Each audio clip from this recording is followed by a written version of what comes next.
सभी प्यारे भक्तों को राम राम। आज भक्तमाल में से कथा करेंगे भाग्यवती विदुर पत्नी, भाग्यवती मालिन और त्यागमयी भीलनी और शिव भक्त चांडाली। भाग्यवती विदुर पत्नी। विदुर आदर्श भगवत भक्त उच्च कोटि के साधु और स्पष्टवादी थे। दुर्योधन इनकी स्पष्टवादिता पर सदा ही नाराज रहता था। विदुर जी का धृतराष्ट्र पर बहुत प्रेम था, इसी से वे समय समय पर दुर्योधन के द्वारा अपमान सहकर भी वहाँ आते रहते थे। इनके लिए कौरव पांडव दोनों ही समान थे, पर धर्म के मार्ग पर स्थित होने के कारण पांडव इनको विशेष प्रिय थे।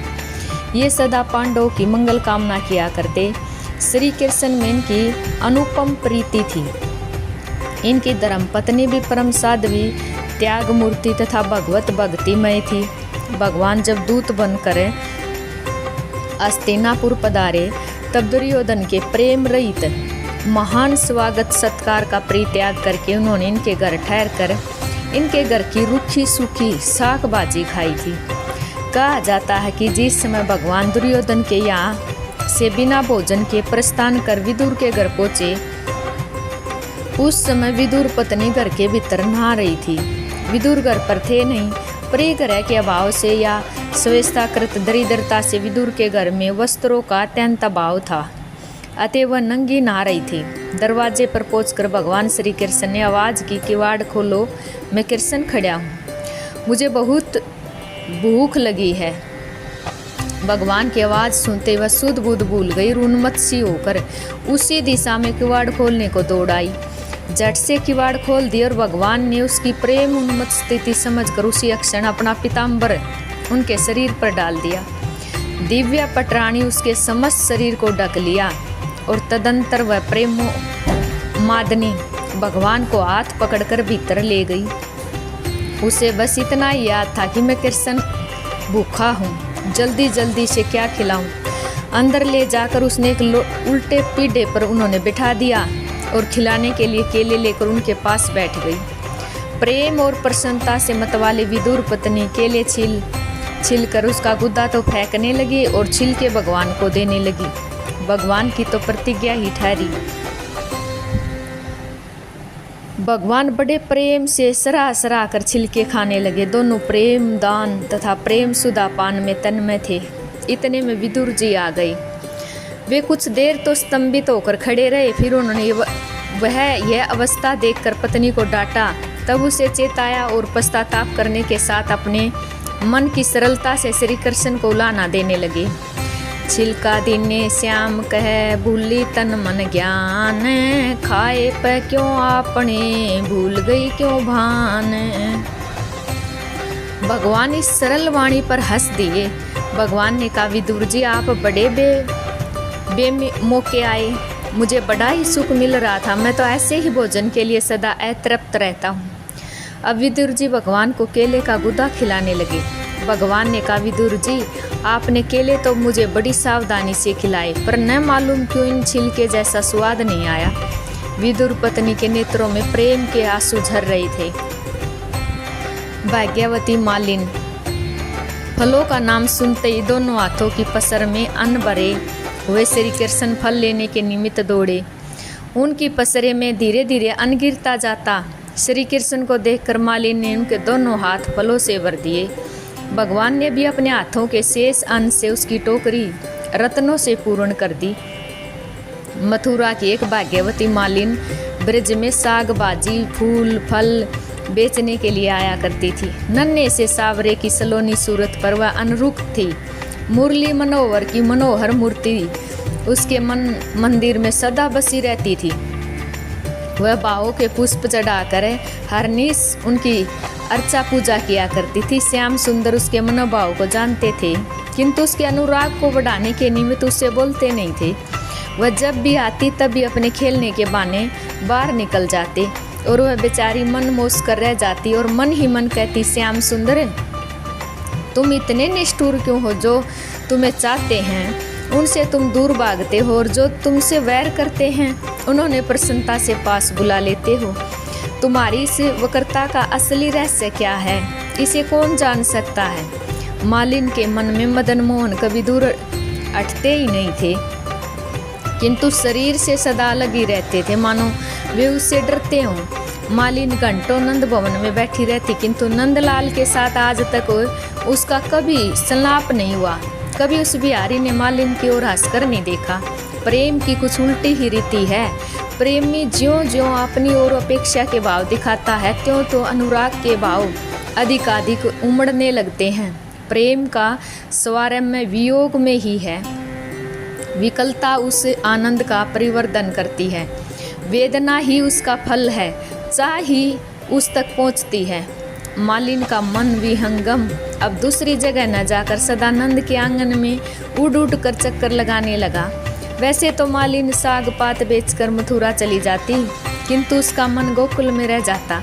प्रातःकाल उठते हुए मन की खोज में फिर गोकुल आती और मनमोहन की मंद मंद मुस्कान के साथ अपने मन को क्रीड़ा करते देखकर वह अपने आप को भूल जाती। उसका शरीर सावले की सुंदर अरुण वर्ण पतली पतली उंगलियों को स्पर्श करने के लिए सदा उत्कर्ष रहता। मन की एकमात्र यह साध थी कि मेरा रहने का घर भी श्याम सुंदर के सुखद स्पर्श से पावन बन जाए। जब मालिन की चाह पराकाष्ठा को पहुंच गई, जब उसे संसार में मोहन के सिवा कुछ भी नहीं दिखने लगा, तब फिर मोहन मिलने में क्या देरी थी। मोहन तो चाहने वाले से दौड़कर लिपटने वाले हैं, किंतु वह तो चाह होनी चाहिए असली। जब मालिन की चाह में किसी प्रकार का आवरण नहीं रहा, उसकी चाह मनमोही बन गई, मोहनमयी बन गई। एक दिन वह मोहन को मंजूल मूर्ति का ध्यान करती हुई ब्रज में आवाज दे रही थी, फल ले लो री फल, संपूर्ण फलों के एकमात्र दाता श्री हरि। मालिन से फल खरीदने के लिए घर से दौड़े। अरुण वरुण के छोटे छोटे दोनों हाथ में धान्य भरकर जल्दी जल्दी हाँकते हुए वे मालिन की ओर आ रहे थे। कोमल करों की संधियों में से अनाज बिखरता चला आता। मोहन उस मालिन से फल लेने को अधीर थे। मालिन का मन भी मोहन में बना हुआ था, उस अवर्णीय दृश्य में तन्मय था। चिरकाल की साधक को पूरी होते देखकर मालिन अपने आप को भूल गई। कन्हैया के परम दुर्बल कोमल कर स्पर्श के सुख के लिए अधीर हुई उस मालिन ने कमल की पंखुड़ियों के समान खिले उन दोनों जुड़े हुए हाथों को फलों से भर दिया। आहा, उस समय उसकी क्या दशा हुई होगी, उसका वर्णन कौन कवि अपनी कविता द्वारा करने में समर्थ हो सकता है। श्याम सुंदर के लिए उसने सर्वस्व समर्पण कर दिया। संपूर्ण अभिलाषाओं को पूर्ण करने वाले हरि ने भी प्रेम के अमूल्य मोतियों से उसकी रिक्त भांड को भर दिया। मालिन का जीवन सफल हुआ। उसने साधारण फल देकर फलों का भी परम फल, दिव्य फल प्राप्त किया। मनमोहन का ध्यान करते करते वह उन्हीं की नित्य किंकरी हो गई। प्रभु ने भी अपना लिया। उसी क्षण वह धन्य हो गई। त्यागमयी भीलनी। चंड नामक एक सरल हृदय का भील जंगल में रहता था। वहाँ टूटा फूटा पुराना शिवालय था, उसमें कोई पूजा नहीं करता था। चंड उस मूर्ति को उठाकर अपने घर ले आया और किसी से पूछकर जल, चिता भस्म, बेल पत्थर और धतूरे के फूल आदि से श्रद्धा भक्ति पूर्वक भगवान शिव जी की पूजा करने लगा। जल, बेल पत्थर, धतूरे के फूल तो जंगल में ही थे। शमशान से जाकर वह 7 दिनों के लिए चिता भस्म की पोटली बांध लाता। एक दिन रात को इतनी जोर की वर्षा हुई कि शमशान की सारी राख बह गई। उसी दिन चंड की पूजा के लिए लाई हुई चिता भस्म समाप्त हो गई थी। उसने बहुत प्रयत्न किया, कोसों भटकाया, पर कहीं चिता की भस्म नहीं मिली। उसके मन में बड़ा ही दुख था। आज भगवान की पूजा कैसे होगी। उसके नेत्रों से आंसू बहने लगे और वह सिर पकड़कर बैठ गया। उसकी यह दशा देखकर चंड पत्नी ने विनय से पूछा, आप आज इतने दुखी क्यों हैं। उसने कहा, क्या बताऊं, मैं बड़ा भागा हूँ। आज कहीं भी चिता भस्म नहीं मिली। आज भगवान की पूजा कैसे होगी। भला पूजा किए बिना मैं जल भी कैसे पी सकता हूँ। आज भगवान बिना पूजा के रहेंगे। हाय। पत्नी की विषाद भरी बात सुनकर उसको तुरंत एक युक्ति सूझी। वह बोली, बस इतनी सी बात के लिए आप इतने व्याकुल हैं। स्नान कीजिए, चिता भस्म अभी मिल जाएगी। तदंतर वह वहाँ से चल दी और द्वार के सम्मुख थोड़ी ही दूरी पर एक पीपल का वृक्ष था। वहाँ जाकर उसने मिट्टी की वेदी बनाई और झोपड़ी का सब सामान निकाल कर उस वृक्ष के नीचे रखने लगी। पत्नी की इस चेष्टा को देखकर चंड ने पूछा, तुम ये सब क्या कर रही हो? तो वह हक्का बक्का होकर पत्नी की ओर देखने लगा। उसके कुछ भी समझ में नहीं आया। पत्नी बोली, आप जल्दी स्नान करके भगवान को पीपल के नीचे वेदी पर बिठा दें। झोपड़ी तो दूसरी आज आप संध्या तक बना ही लेंगे, उसमें अग्नि लगाकर मैं जल जाती हूँ और आपके भगवान की पूजा के लिए बहुत दिनों की चिता भस्म हो जाएगी। जिस निरपेक्षा से भील वन पशुओं का आखेट करता है, उसी निरपेक्षा से भील ने अपने शरीर की आहुति देने की बात कह रही थी, जैसे वह एक साधारण खेल करने जा रही हो। चंड ने पत्नी के मुख की ओर देखा और पत्नी के त्याग, प्रेम और भक्ति से उसे प्रेम विह्वल कर दिया। बड़े कंठ से उसने कहा, शरीर ही सुख, धर्म और पुण्य का कारण है, तुम अपने शरीर को मत जलाओ। भीलनी ने पति के चरणों पर सिर रख कर कहा, मेरे मालिक, एक दिन तो मैं मरूंगी ही, मेरा शरीर भगवान की सेवा में लगे, इससे बड़ा पुण्य और क्या होगा। मैं बड़ी भाग्यवती हूँ, मेरा शरीर भगवान की पूजा में लगेगा, मुझे रोको मत, आज्ञा दो। भील के नेत्रों से आंसू बहने लगे और बोलने में असमर्थ हो गया। भीलिनी ने फिर स्नान किया और शंकर जी को पीपल के नीचे की वेदी पर बिठाया और झोपड़ी में अग्नि लगा दी। पति को पुण्य प्रणाम करके वह भगवान शंकर की स्तुति करने लगी। श्रद्धा, पातिव्रत्य और त्याग ने उसके हृदय को शुद्ध बना दिया। उसके सारे आवरण ध्वस्त हो गए। विशुद्ध ज्ञान तो अंतकरण में ही है। उस दिव्य ज्ञान से परिपूत उसकी वाणी प्रेम से गदगद हो रही थी। हे प्रभु, न तो मैं कुबेर का पद चाहती हूँ, न स्वर्ग, न ब्रह्मलोक और न मोक्ष। मेरी चाह जितने जन्म हो, मैं सदा आपके चरण कमलों की रज की भमरी बन रहूं। आपके चरणों में मेरा नित्य अनुराग बना रहे। सर्वोच्च वर्ण में जन्म लेने, संपूर्ण शास्त्र विचार में समर्थ होने, विद्या पढ़ने आदि से क्या लाभ। जिसका चित्त आप परमेश्वर की भक्ति में लगा, उससे अधिक त्रिभुवन में और कौन धन्य है। प्रार्थना करते हुए अपने प्रज्वलित अग्नि में प्रवेश किया। शरीर भस्म हो गया। चंड ने स्नान किया, पुष्प एकत्रित किए, जल डालकर थोड़ी सी चिता भस्म शीतल करके उसने पूजा की। आज उसके हृदय में अपूर्व भाव था।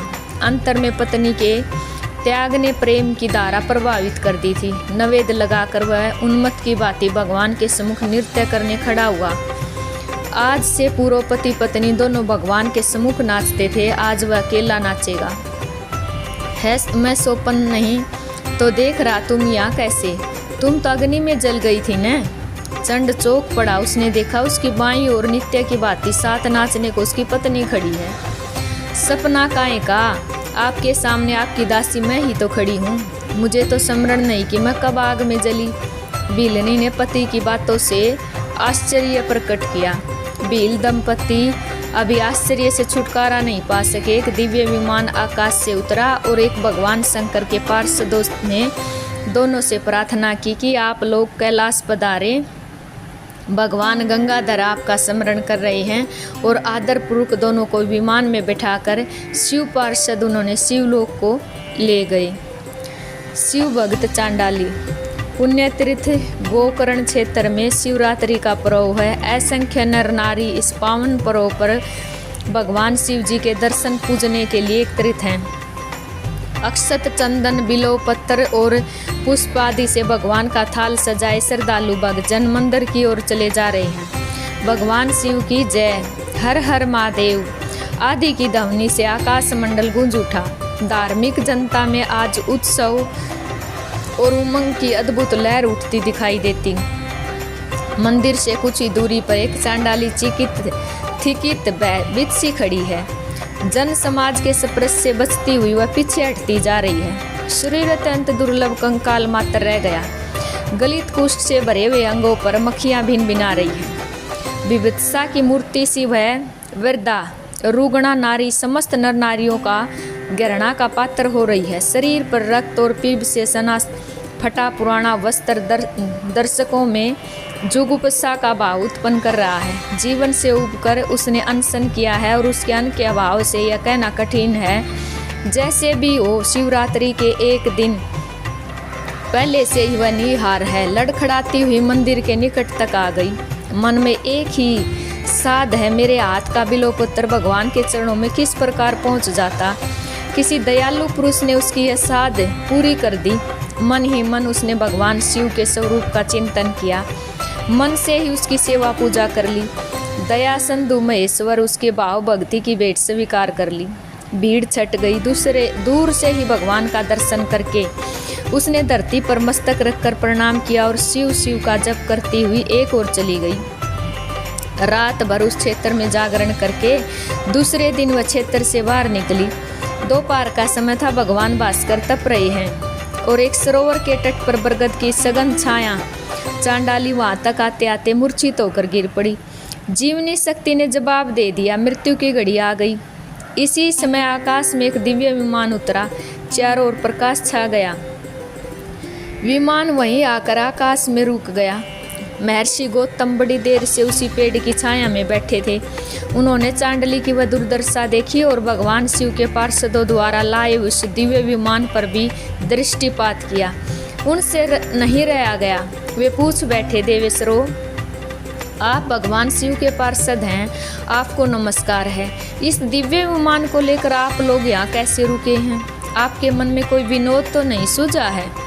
भगवान शिव के पार्षदों ने चांडाली की ओर संकेत करके कहा, हम लोग इसी को लेने के लिए आए हैं। गौतम जी ने चकित होकर पूछा, हो ये तो आजीवन पाप पंक में डूबी रहने के कारण अत्यंत निंदित चांडल योनि में उत्पन्न हुई है। इसके रोग ही बता रहे हैं कि पूर्व जन्म में इसने बड़े बड़े पाप किए होंगे।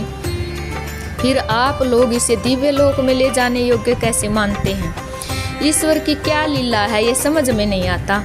भगवान शिव के पार्षद ने कहा, मुने, आपका कहना ठीक है। पूर्व जन्म में इसके द्वारा सचमुच बड़े भयंकर पाप हुए हैं, तथापि अब यह भगवान शिव की शरण ले चुकी है। उनके नामों का इसने उच्चारण किया है। जो भगवान शिव की शरण लेता है, उनके नामों का कीर्तन करता है, वह सब पातकों से तर जाता है। गोकर्ण क्षेत्र में उपवास करके रात में इसने जागरण किया और इसके हाथ का बिल्वपत्र और मानसिक पूजन भगवान शंकर ने स्वीकार किया है। इसी अनुपम पुण्य का अक्षय फल भोगने के लिए आशुतोष शिव के मंगलमय धाम में जा रही है। ऐसा कहकर भगवान शिव के दूतों ने उस जीव को चांडाल योनि से खींचकर दिव्य नारी का शरीर प्रदान किया और वह तत्काल अद्भुत तेज से संपन्न दिखाई देने लगी। दिव्य नारियों ने स्वागत पूर्वक उसे विमान पर बिठाया। चांडली अब देवी हो गई। उसके शरीर से दिव्य सुगंध और दिव्य प्रकाश फैल रहे थे। विमान पर बैठकर वह साक्षात नित्य शिव धाम में पहुंचकर पार्वती जी की सहचरी हो गई। उसकी वह दिव्य गति देखकर समस्त लोकपाल आश्चर्य से चकित रह गई। सभी प्यारे भक्तों को राम राम जी।